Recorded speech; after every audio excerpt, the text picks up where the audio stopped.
बड़े बुजुर्गों से हमेशा सीख ही मिलती है। हमारे बड़े बुजुर्ग वह पेड़ हैं जिनके पत्ते थोड़े कड़वे तो होते हैं, पर उनके फल बहुत मीठे होते हैं और इनकी छांव का तो कोई मुकाबला नहीं कर सकता। हेलो हाय दोस्तों, मैं हूँ आपकी दोस्त मधुबाला और आप सुन रहे हैं मुझे एक नई कहानी के साथ, जिसका शीर्षक है हमारी धरोहर। पिताजी ने मेरा दाखिला शहर के एक बड़े विश्वविद्यालय में करा दिया। मैंने शहर में रहते हुए अपनी पढ़ाई पूरी की और एक फर्म में नौकरी पर लग गया। कभी कभी गांव चला जाता था। पिताजी से मिलकर खुशी का एहसास होता था। माँ को गुजरे 10 साल बीत गए थे। इस बार जब वापस शहर के लिए गांव से निकला तो मन थोड़ा उदास था। पिताजी की तबीयत ठीक नहीं रहती थी। छोटी बहन थी, बस वही ख्याल रखती थी। विनीत उदास मन से शहर की ओर रवाना हो गया।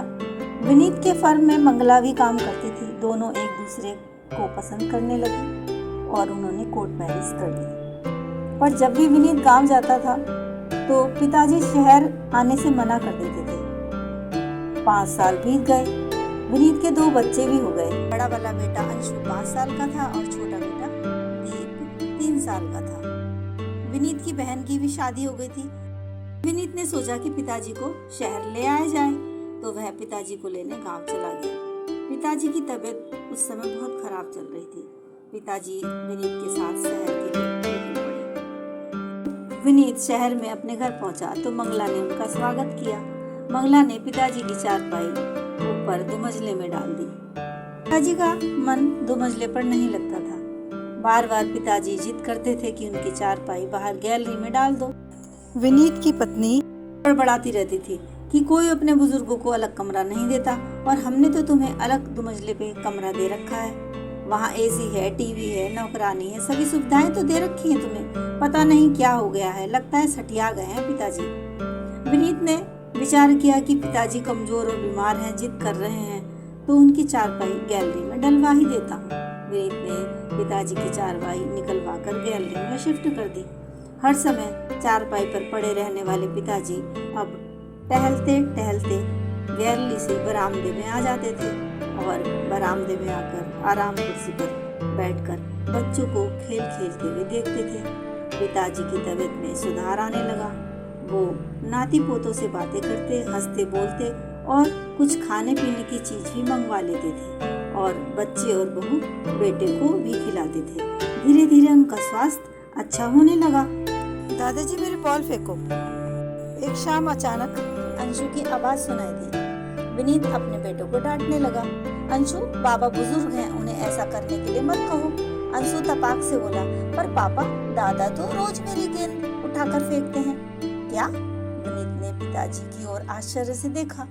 विनीत के पिताजी बोले, हाँ बेटा, तुमने मुझे मेरे कमरे से निकालकर बहुत अच्छा किया। ऊपर दुमंजले में तुमने मुझे सुविधाएं तो दी थी, लेकिन वहाँ पर मेरे साथ बोलने वाला कोई नहीं था। दुमंजले पर कमरा होने से अपनों का साथ नहीं मिलता था। तुम लोगों से बातें भी नहीं हो पाती थी।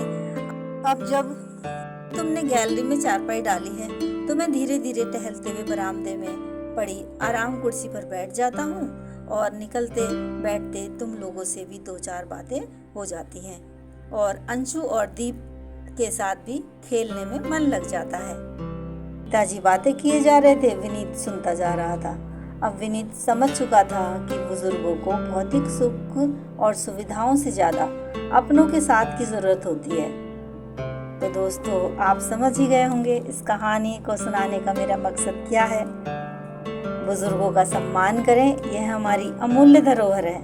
अतः अपने बुजुर्गों का ख्याल हर हाल में हर बेटे को रखना चाहिए। बुजुर्ग ही हैं जो आपके बच्चों में संस्कार के बीज बोते हैं और आपके भी हर मुश्किल वक्त में एक दोस्त की तरह काम आते हैं। धन्यवाद मित्रों, आज के लिए बस इतना ही। मेरे वीडियो को लाइक, शेयर और सब्सक्राइब अवश्य करना और साथ में बेल आइकन जरूर दबाना। Thank you.